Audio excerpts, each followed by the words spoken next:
23 जुलै वनसंवर्धन दिनाचे औचित्य साधत जिल्हा परिषद शाळा सुरगाणा नंबर 1 येथील विद्यार्थ्यांनी 17 वर्षीय पिंपळाच्या वृक्षाचा वाढदिवस धो पावसात भिजत उत्साहात साजरा करण्यात आला। पूर्वी शाळा नंबर 1 व 2 या दोन्ही शाळा दुबार पद्धतीने एकाच इमारतीच्या आवारात भरवण्यात येत होत्या।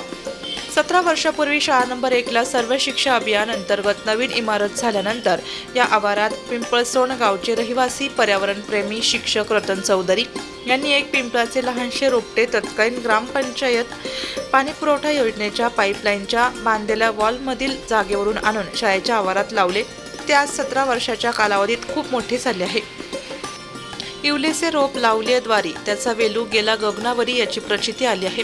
शालेय विद्यार्थ्यांनी खाऊच्या जमवलेल्या पैशातून केक आणत मोठ्या जल्लोषाने 17वा वाढदिवस केक कापून उत्साहात साजरा केला। पिंपळ वृक्षाला वाढदिवसाच्या शुभेच्छा देण्यात आल्या। यावेळी शालेय विद्यार्थ्यांनी वृक्ष संवर्धनाची प्रतिज्ञा घेतली। चौधरी यांनी वृक्षवल्ली आम्हा सोयरे वंचरे असे आमच्या संतांनी फार वर्षापूर्वी सांगून ठेवले आहे। आपल्या शेतीप्रधान संस्कृतीत पूर्वजांनी वड, पिंपळ, तुळस, आंबा, लिंब अशा असंख्य प्रकारच्या झाडांना महत्त्व दिले आहे। या देशी झाडांचे वृक्षारोपण करून त्यांचे योग्य संवर्धन व जतन केले तर या झाडांमुळे भरपूर प्रमाणात पाऊस पडू शकतो। त्यामुळे मुबलक पाणी, सावली, ऑक्सिजन मिळतो। तसेच बाष्प टिकून राहते, भूजल पातळी वाढते, त्यामुळे आपोआप तापमानात घट होते। म्हणून प्रत्येकाने वृक्षारोपण आणि संवर्धन करणे ही काळाची गरज आहे। झाडाशिवाय निसर्ग नाही आणि निसर्गाशिवाय सजीव प्राणी जीवन नाही असे महत्त्व शालेय विद्यार्थ्यांना पटवून दिले। यावेळी विद्यार्थ्यांनी घराजवळ शेतात एक मूल एक झाड लावण्याचा संकल्प केला। शाळा नंबर 1 या शालेय आवारात सुमारे 150 पेक्षा जास्त वृक्षांची लागवड करून संवर्धन व जतन केले आहे। त्यामुळे शालेय आवारात हिरवाईने नटलेले आहे। त्यामध्ये पिंपळ, कांचन, सुबाबळ, ऑस्ट्रेलियन बाबळ, उंबर, चिंच, बोर, चेरी, आंबा, फणस या झाडांचा समावेश आहे।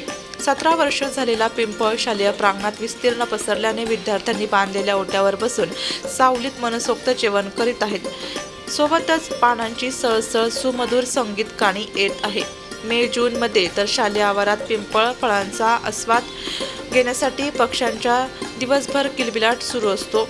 वनसंवर्धन दिनानिमित्त शालेय आवारात मराठी पत्रकार संघाचे राज्य उपाध्यक्ष यशवंत पवार, जिल्हा कार्याध्यक्ष बाजीराव खैरनार, जिल्हा अध्यक्ष अण्णासाहेब बोरगुडे यांच्यामार्फत मिळालेल्या 25 पिंपळ वृक्षांचे रोपण करण्यात आले। यावेळी मुख्याध्यापक सुरेश जाधव, सोमनाथ बोये, रतन चौधरी, सुधाकर भोये, नाथ देशमुख, यशवंत देशमुख सह शालेय विद्यार्थी उपस्थित होते। नाशिक लोकशाही न्यूजसाठी बाजीराव नाना खैरनार, उपसंपादक।